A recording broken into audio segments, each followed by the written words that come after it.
Friends, జ్యోతిష్యానికి వాస్తుశాస్త్రానికి సంబంధం ఉందా? ఈ అనుమానం చాలామందిలో కలుగుతుంది. అయితే జ్యోతిష్యానికి వాస్తుశాస్త్రానికి సంబంధం ఉంది, అయితే 100% మాత్రం కాదు. ఫర్ ఎగ్జాంపుల్, ఒక వ్యక్తికి జ్యోతిష్యపరంగా గ్రహాలు నక్షత్రాలు అనుకూలంగా ఉన్నప్పుడు ఒకవేళ అతను కనుక వాస్తు సరిగా లేని ఇంట్లో నివాసం ఉన్నట్లయితే ఆ యొక్క గ్రహాల నక్షత్రాల మంచి ఫలితాలను, వాటి వల్ల వచ్చే అవకాశాలను అందిపుచ్చుకోలేడు.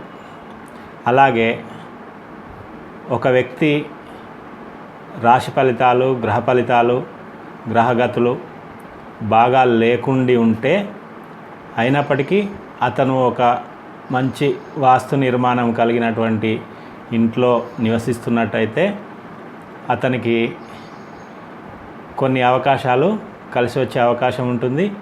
అదేవిధంగా వాటిని ఉపయోగించుకోవడానికి అవకాశం కలుగుతుంది.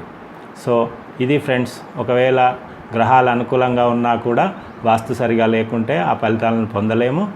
అదేవిధంగా గ్రహఫలం బాగా లేకున్నా కూడా వాస్తు బాగా ఉన్న ఇంట్లో ఉంటే కొంతవరకు అవకాశాలు కలిసి వస్తాయి.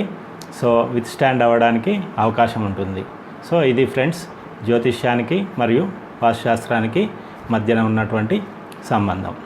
ఈ వీడియో మీకు నచ్చినట్టయితే లైక్ చేయండి, మీ ఫ్రెండ్స్కి షేర్ చేయండి.